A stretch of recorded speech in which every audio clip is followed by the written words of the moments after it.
Unlike last week, it does seem like we do have a pretty obvious candidate at the top of the waiver pool heading into week number 5. Damien Williams stepping in for David Montgomery, likely to miss some time for the Chicago Bears. So we're going to talk about Damien Williams, what to do with him in terms of your free agent budget, and much more to get you set for your week 5 waivers. This is the waiver wire Q&A right here on the FanDuel YouTube, Twitch, Facebook, and Twitter channels. My name is Jim Sonis. I am a senior writer and analyst for NumberFire.com, joined here as always by JJ Zacharyson. He is the editor-in-chief of NumberFire and FanDuel. JJ, happy week number 5 to you. How you doing today? I'm good. Ready to talk some waiver wire. I think we have some interesting candidates this week. And I think, even beyond the waiver wire, if anyone checked out the 15 transactions column or podcast this week, there's a lot of interesting buy low, sell high type candidates this week too. Yeah, I think that there are some receivers who are bound for some really fun games in the coming weeks. We'll probably get to them at some point in the show for today. As always, no matter where you are watching, you can get your questions in via Facebook, YouTube, Twitch, or Twitter. No matter where you're watching, put the questions in the comments and we'll get to them live here on the show. But let's start things off with that Damien Williams discussion. Talking to Daniel on YouTube, he's asking how much we do from a free agent budget perspective for Damien Williams. He's talking about a dynasty. So that may change things here. First of all, JJ, I want to get your thoughts on Williams for redraft in terms of the free agent budget. And then we'll get to Daniel talking about a dynasty situation where Williams is available. Yeah. So, let's just look at this situation in general. David Montgomery, he's been seeing, roughly 88, 89, 90% of the team's running back rushes. If you don't count, obviously didn't play the full game this past week, but he's been up there in terms of running back rush share, one of the highest numbers in the league over the last 2 weeks. Entering this past week, actually, no, part of this past, or maybe it was entering this past week. His target share was up there in like the 14 to 17% range. I mean, he was seeing workhorse numbers. David Montgomery was. And so with that gone and out of the offense, even if Damien Williams were to see 80% of that workload, he has an opportunity to be a low end RB2 with that kind of workload. But with the exact same workload as David Montgomery, he has a chance to just be an RB2 flat out. And so, yeah, he should be heavily prioritized off the waiver wire this week. We run into this issue every single week when we talk about free agent budget. If you're in a shallower league, you don't have to spend as much because the waiver wire is a little bit more fruitful than if you're in a 14, 16 team league, where the players on the waiver wire aren't very good. And if Damien Williams is out there, you're gonna have to spend more to get to get that player. Not only that, but you have more league mates that you're competing against in order to get that guy. And so the way that I would say, if we're looking at like a 12 team league, redraft league, not dynasty, you're gonna want to go pretty hard for a guy like Damien Williams. I would say I'm surprised that he's not rostered in a dynasty league. You're gonna want to go pretty hard for Damien Williams because dynasty leagues are usually deeper. But in a 12 team redraft league, I'm thinking this week with Damien Williams is between, if you're really desperate, like if you really need running back help, I wouldn't be upset or question you if you went into like the 60, 70% range, if you really need that help. But if you don't, and you're just looking for a guy that you would have on the bench, maybe throw in your flex, I think 40 to 50 is probably the right range for Damien Williams this week. I think the good thing with him is I feel better about his role in this offense than I did about Chuba Hubbard's last week with the Panthers. And I felt fine about Chuba Hubbard's, but the good thing is we're pretty sure that Damien will get work in this offense because he was getting work when Montgomery was healthy, and he's going to get the kind of work that we want. We can expect Damien Williams to get pass catching work. I know people bring up Tariq Cohen, but Cohen is not healthy, and he's eligible to come off PUP in week 7, but will he be ready then even? I don't know. So I feel pretty good about Williams. After Montgomery got hurt on Sunday, Williams got the first 6 carries. He got hurt then. He got banged up, but he's fine, it sounds like. So it was the first 6 carries before Williams got hurt, and then Herbert came in. Mm-hmm. So I feel pretty good about projecting Williams to have a pretty steady role. So I think being aggressive there does make sense. Daniel's also asking about the streaming defenses for this week. Sounds like the Vikings are a team that you like, JJ. Options here: Vikings, Vegas against the Bears. We got Arizona against the 49ers and Atlanta against the Jets. Who do you prefer between those 4? It's funny. We are recording my podcast, Living the Stream, later today or in this evening. And those are the 4 defenses that we're going to be talking about on that show. But I think the Vikings are the best option still of that group. I think that you can make an argument for both Vegas and Arizona. The only reason I say maybe not Atlanta is because they're just not very good defensively.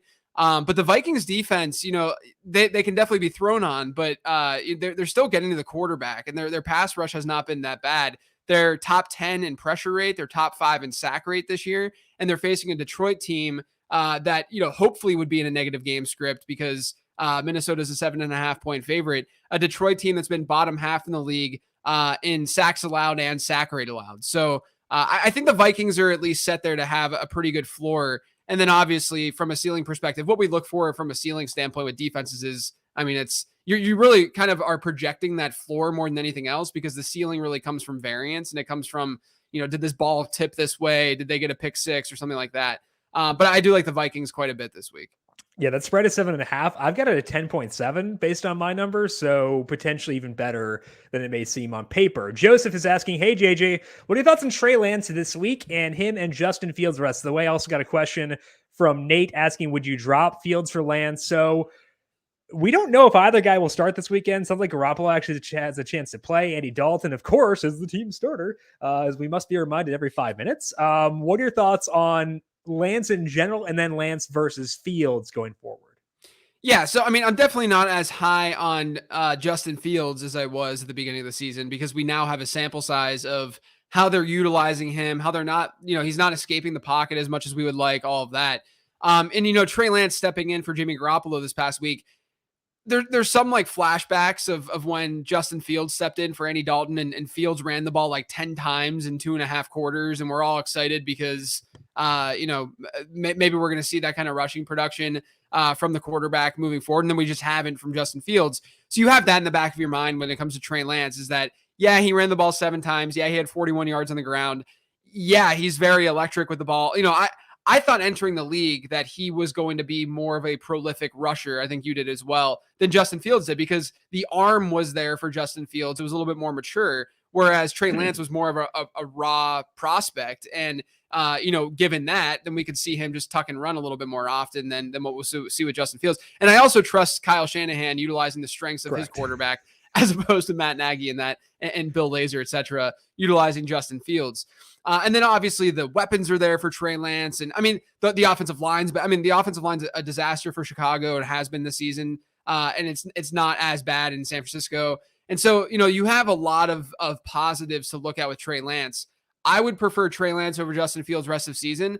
And I think at this point, if you're in a single quarterback league, you can probably drop Justin Fields for Trey Lance, because we kind of know what Justin Fields is providing us. And look, I'm not saying that like this is what Justin Fields is and he's not going to be any better from a fantasy standpoint moving forward. A lot of what is going on in Chicago is that they're scoring touchdowns a lot on the ground versus via the air, and that's going to regress at some point, right? Yeah. But at the same time, we got to give him some time. We can't just assume that he's going to be a beast like we might have thought entering the season. And let's just go with the upside in the situation and what we thought going into the season, that Trey Lance had the higher ceiling than Justin Fields did. Right. And I think with Lance, a lot of people point to the preseason numbers where I think he ran like 1 time, but like it's important to remember that like that's the preseason. They probably did not want him to get hurt, and it's a smart coaching staff. I don't think that the game plan there was similar to what we'd expect here. So if you're worried about rushing for Lance based on preseason, I would be okay downplaying those concerns. Let's talk to Busta. Would you prioritize Darnell Mooney or Kadarius Toney at wide receiver? Mooney got some moonshots, kind of looking like maybe the Bears wide receiver 1. Toney had a good role this past week, but may have Sterling Shepard and Darius Slayton back at some point soon. So who do you prefer between those two guys? I think you have to go with Mooney in this scenario. And look, I didn't love Kadarius Toney as a prospect. I thought that the fantasy community kind of trashed him too much and took it too far. The way that my model viewed him, it wasn't like the same way my model viewed like Van Jefferson, who also is looking good, but or like a Henry Ruggs is probably a better example, where Ruggs really did not look good in my prospect model. But Kadarius Toney, while he had a negative stat score that I call, it's just a composite of looking at all these different metrics that I'm looking at in my model. It wasn't nearly as bad as like a Henry Ruggs. So I think that the way people looked at Kadarius Toney, he was still like a 90th percentile wide receiver in my model, partially because of the draft capital. But I just think it's been a little bit unfair in the way that people have viewed him. We know that he has that draft capital, and we know that he's insanely athletic, right? And the way that they utilized him this past week, he played 58% of his snaps from the slot. He was able to do, I mean, they utilized him in a pretty smart way, get the ball in his hands, but he also had somewhat of a diverse route tree. I mean, he showed up. I mean, he had a pretty good game against New Orleans. And so, would I prefer Tony over Mooney? Probably not, because I'm afraid of what happens when both Darius Slayton and Sterling Shepard are back. If we, and think of it this way, there's of those two wide receivers, one of them matters more to Kadarius Toney than the other. The one that matters more is Sterling Shepard, because Sterling Shepard plays the slot, and he's a very, very good slot receiver. He's one of the best slot receivers in the league. And so that's not going to allow Kadarius Toney to be on the field as much. And you have to assume that as long as the Giants are at least in the playoff hunt, like not statistically eliminated, they're not just going to play Kadarius Toney over Sterling Shepard. So, the peripherals too, Darnell Mooney has a 26% target share this season. Kadarius Toney had a 25% share this past week with everything working in his favor. I know that this is a long-winded answer. I'm going to go with Darnell Mooney fairly easily here. I just wanted to throw some thoughts out there about Kadarius Toney. Yeah, competition for targets for Darnell Mooney is Allen Robinson, and then they just traded for Jakeem Grant, I guess. It's a steep fall off after that. Cole Kmet, sure, but the competition there much lower, which is good for him. But I think that, like you said, Toney, interesting for sure. Just don't expect that role to stick when Shepard is back. Let's talk to Matt. He's in a rough spot at running back. Would you trade Joe Mixon for Darrell Henderson? This is very much a I need something now type of situation. But also Darrell Henderson's not bad. JJ, we don't like these one for one at the same position trades, but I think this might be different given the timeline on Mixon. So what's your thoughts on this one? Yeah, I honestly, even if Joe Mixon were completely healthy right now, if we knew that Joe Mixon was absolutely going to play in week 5, which is in question, Zach Taylor came out and said that it might not be that bad. It's more day to day than week to week. And I know that other doctors, Dr. Chow said that it's probably more week to week. So we'll see how it all shapes up.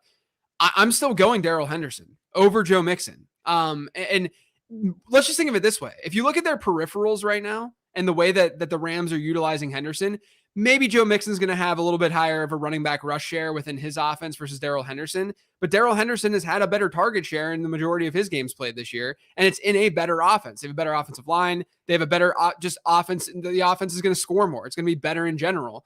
And we know that both guys, basically the peripherals and the way that they utilize these guys close to the end zone and such, they're fairly similar between the two. And so use the tiebreaker of who's in the better situation. And that better situation is easily Darrell Henderson. And then not only that, I wrote this up in my 15 transactions column, talked about it on the podcast.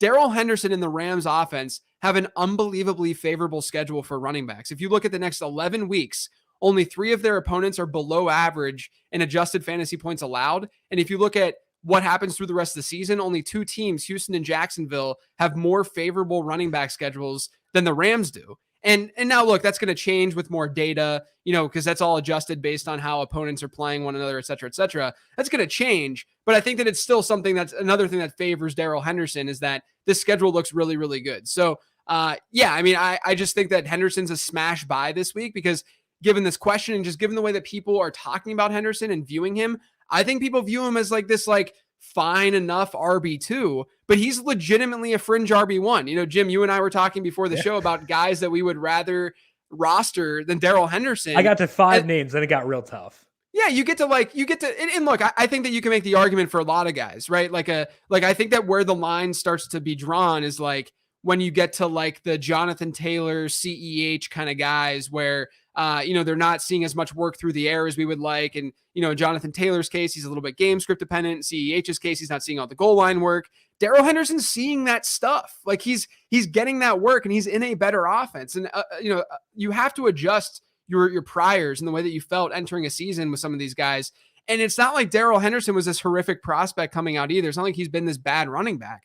And so I think that, for a lot of those guys, I would rather have a Darrell Henderson. I think that the hardest one is probably a Najee Harris because the offense is not good, but he's getting so much work and he's good. I would probably still prefer Najee, but that's what we're talking about here with Darrell Henderson. He's a low end RB1, I think, from here on out. Yeah, I was concerned with Henderson going into week 4 because I was like, okay, he got hurt again. That was their concern with him overall. They were putting him in bubble wrap during the preseason. Then they ran him out there for an 89% snap rate in a game where they were down by 3 scores. Yeah. So pretty sure they're all in, so we should be as well. Let's talk to Mark. Thoughts on Latavius Murray? Led the Ravens in snaps this past week. Le'Veon Bell played about 27% of the snaps. Murray, no targets, though, but did get some good rushing work. What are your thoughts on Latavius in this Baltimore offense? I mean, this backfield, man, it's frustrating. I think that of the guys, if you were to ask me which running back in this backfield would you want to roster after week 3, I would have easily said Tyson Williams. Because not only did he, I know that he didn't really perform against Detroit. They didn't really give him the ball, but he still played half the snaps. And he's also been the most effective runner when you're looking at things like, yards over expectation and stuff. He's just been the best running back in that backfield, which is why it was so shocking that they made him inactive this past week. I almost have been wishing that there's like a story behind it and that there's more to it, but I haven't seen anything, around that, because I think he's been the best running back in that backfield. Given what we saw this past week, I guess Latavius Murray is that guy that you would want in the backfield. He's the one who's consistently been playing inactive.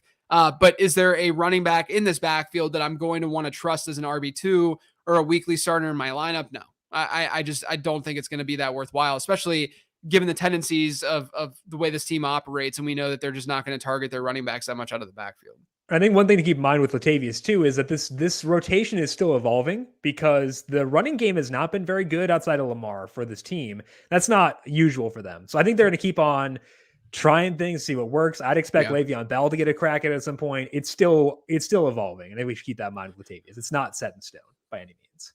Let's talk to John, who's streaming quarterbacks because Ryan Tannehill has lost everyone. Would you use Daniel Jones in the interim or Derek Carr in that time? So Danny Dimes gets Dallas this week, right? Derek Carr, who's Vegas get again? They get the Bears. The Bears, that's right. I think Danny Dimes is probably the play of those two. Ryan Tannehill, though, if he gets even one of the guys back, going up against Jacksonville this week, I think is in a pretty good spot, just given that Tennessee's defense has not been very strong whatsoever. I think that Jacksonville is a team that could still move the ball against Tennessee. As we saw the Jets were able to move the ball against Tennessee when you give the Jets offense context, the fact that they haven't been able to do that really this season. So if Tannehill gets one or both of those weapons back, I'm not totally optimistic, just because of the way that, those injuries linger / the way they've kind of utilized Julio Jones this year, how he's not been like this like clear full-time player and stuff. I mean, you just have to wait and see. So I would try to still keep Tannehill rostered because of that, because he does have a good matchup this week, but I think I'm going to go Daniel Jones over Derek Carr. Daniel Jones is playing well. Like, I'm not a big Daniel Jones guy, but he's playing well. I mean, the way he played without Shepard and Slayton this past week was good. So I'm coming around slowly. He's earning the Danny Dimes nickname. So that's how far we've come here. Let's talk to Joseph, talking about Tyler Lockett. Obviously, he's banged up, couple down games, but the production for Lockett the first 2 weeks was sickly. So what's your level of concern on Tyler Lockett right now, given a couple of down games?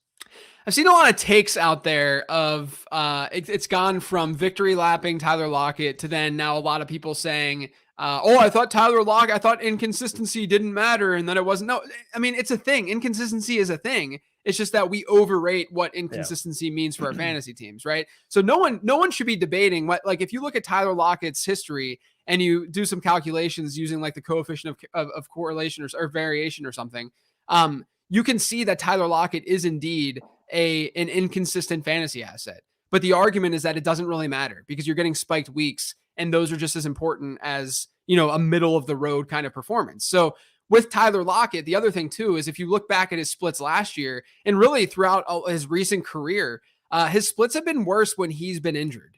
And I there's some guys where injuries just matter a little bit more than others, and I wouldn't be surprised if that's playing somewhat of a role here with Tyler Lockett. So I mean, is he a sell? No, I don't think I just don't think that you can sell him, just given how he's performed over the last couple of weeks. But is he a buy? Probably not. I know because of the injury and because he has performed this way, but he's fine. I mean, like, he's still living up to ADP expectation. He's still doing, he's still relatively fine. I wouldn't be so overly concerned about these two fairly mediocre performances. Yeah, I mean, he still had 5 targets this past week, still had a deep target there, and that was a hyper positive script. They've just had weird situations where they haven't gotten an alignment where they had a situation where they actually had to throw the entire game and they were in the right script. So I think that like it's been a weird year for Seattle. I think the DK Metcalf is about to explode. And this might not be the week for Lockett given the way they're using Jalen Ramsey, but overall, I think it could get better, especially because they have kind of an extended bye after this Thursday game.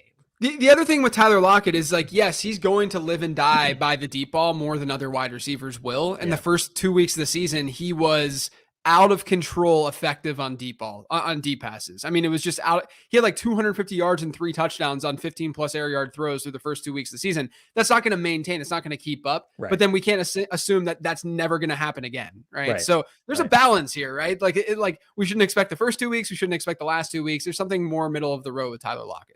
Absolutely. Let's go to Chris here on YouTube. What do you think of Khalil Herbert? Herbert came in after the David Montgomery injury, kind of ambiguous backfield to an extent. What are your thoughts on Khalil Herbert? I'm assuming this is for redraft here. Yeah, I mean, I don't mind him as a dart for sure. You know, I'm looking at my prospect model a little bit right now and seeing him within the 3 main production metrics that I look at. And the one that's the most predictive is best season yards per team play for running backs. And he was pretty decently above average within that statistic, which is good. Draft capital wasn't super strong, but you know, he has the right BMI, he has the right body type to be a potential workhorse in the league. Do I think that he's going to step in and see I think he's going to play a Damien Williams type role when Damien Williams is going to play the David Montgomery type role. That's how I think this is going to really kind of pan out and work out. So really, you know, at this point, I think Herbert, you know, if you have the space, he's the right kind of like end of bench stash to just have in case, you know, sort of like Royce Freeman last week where like maybe something happened, you know, maybe they split the backfield more than we think, or maybe Royce Freeman's just the guy instead of Chuba Hubbard. But we all know that the likely scenario is that it's going to be Chuba Hubbard. We likely know that the scenario is going to be Damian Harris being the 1A and the guy that you want in this offense. So, you know, if you have the space, go ahead and pick him up. I don't think he's a bad prospect. I drafted him in a decent amount of rookie drafts this year. But yeah, I you know, if you have the space, go ahead and do it. I think the Bears have shown us they like Damien Williams, which does matter here. B-dubs, would you pick up Shepard, Shenault, or Ruggs? So Shepard is still banged up, but he's had a good role when he's been healthy. Shenault got a deep ball, actually 2 deep ball targets in week number 4 after the DJ Chark injury. Henry Ruggs getting deep balls too. So these aren't bad options, probably all rosterable. What would you think about these 3 guys? It's interesting. You know, the name that's sticking out to me as the most interesting is Laviska Shenault because of the DJ Chark injury and not knowing if they're going to change his role a little bit. Like you said, you know, he saw more air yards this past week. It's good to see him get down the field. And he look, like the crazy thing is that he did that in college. Like Laviska Shenault was able to do those kinds of things in college. They just haven't utilized him that way in the NFL because he has a really good yards after the catch ability. I think the safest option here, if you remove injury, is Sterling Shepard. Because I think he's probably going to maintain like a 20 to 25% target share in his offense. Like I said, he plays a slot. Like Sterling Shepard is so good and so underrated. So if he's healthy and, you know, if you don't need immediate production, because, you know, I don't know if he's going to play this week or not. If you don't need immediate production, then I would say stash Shepard. But if you do need immediate production, I might risk it with Laviska Shenault. Plus they get a good matchup this week against Tennessee. So I think it might be a little bit interesting to go that route as opposed to the Henry Ruggs route. They're all rosterable, but I think that's probably the right way to order and view things for sure. Let's talk to Rasan. I think any of the waiver wire quarterbacks have quarterback 1 sustainability the rest of the way. They're thinking about stashing Sam Darnold. Darnold, is he still the league leader in touchdowns? He might be. Anyway, what do you think about the waiver wire guys that you've talked about so far? Do you think any of them are guys who could have the upside to be holdable and startable the rest of the way? Yeah, I mean, 2 of them would probably. I mean, Trey Lance could. Yeah. You know, if things break his way, it would not be shocking if Trey Lance is a QB1 from here on out. And then, Sam Darnold being the other one. You know, there's a lot of chatter about the rushing touchdown sustainability, which is not sustainable. He has 5 rushing touchdowns in 4 games. He's not going to finish the season. You know, he likely is not going to finish the season with double-digit 25 rushing touchdowns. I don't know. You never know. Exactly. So like it's not going to happen. But here's the thing, and the way that we should view those kinds of statistics is that I think a lot of people say, oh, regression, you know, he's not going to be very good moving forward. Well, when a player scores a rushing touchdown, that means he's not throwing for a touchdown. So if you look at Sam Darnold's numbers, he has a 3.4% touchdown rate right now, which is very, very low. I mean, given his weapons and the situation he's in, he should probably be closer to 5%. And so, if those rushing touchdowns do disappear, which they likely will, sure, some of them are going to go to the running backs, whatever. But he's also going to throw for more touchdowns. And I know that that's not as attractive in fantasy because it's 4 points versus 6 points, but he's still going to be fine. He's still going to be good. He's going to regress favorably in the passing touchdown department. I think Darnold is a fairly legit option in fantasy moving forward. Is he going to be a top 5 option? Probably not. Is he going to be like a top 12 to 15 or even higher, like a little bit higher? Yeah, I think that that's very viable given the weapons that are there. Yeah, he's played well, and like that matters a lot. So Yeah. I think with those weapons that they've got, I think that he's definitely worth a shot, at least if nothing else. Let's talk to Pat. Should we sell high in Jamar Chase? Chase has been very good, but T. Higgins may be coming back at some point. Would you sell high now on Chase, or just keep that production and keep riding it? Sure. I mean, you can. I just, I don't know what the return necessarily would look like for Jamar Chase right now. I think the time to sell him might have been last week, while he was riding those consecutive games with touchdowns. But I think that the way we should view Chase is probably a wide receiver too from here on out. The Bengals are not throwing as much as we thought that they would. But Joe Burrow looks very, very good. And the offense in general has performed fairly well. There's, the downside or you might not see as much or as hefty of a target share when T. Higgins comes back. But, at the same time, they don't really utilize their tight ends that much. They're not utilizing Joe Mixon that much out of the backfield or as much as we would want.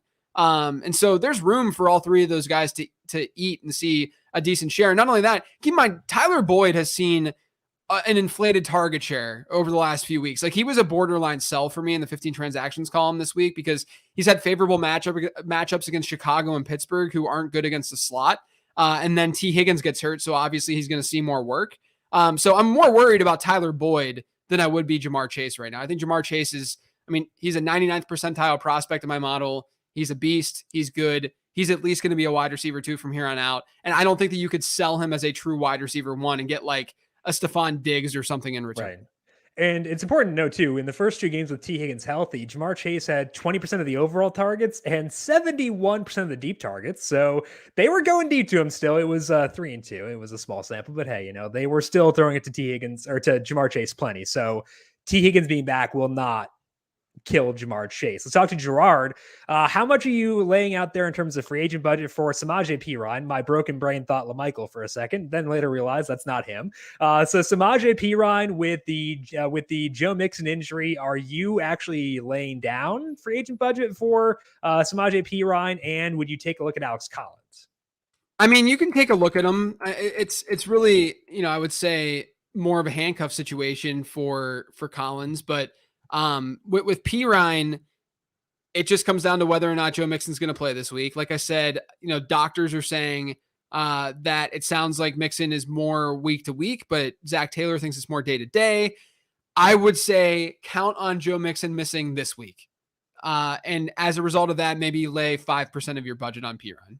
Mm-hmm. With Collins, I think it's more so he kills Chris Carson than he actually has. Yeah, exactly. Himself. I think that's the bigger thing there. Jafet is looking to trade Darren Waller for Deontay Johnson, Darrell Henderson. I would say yes. Yeah, they got Travis Kelce. Let's go. Do it. Go do it right now. Go. Okay, let's go to John. Is Max Williams in a similar situation to Dawson Knox, tight end in a high-powered offense, warranting rostering? Williams has actually shown some yardage upside the past couple of weeks. He's had, I think, like 90 and then something like 60 something this past week. So what are your thoughts on Max Williams right now?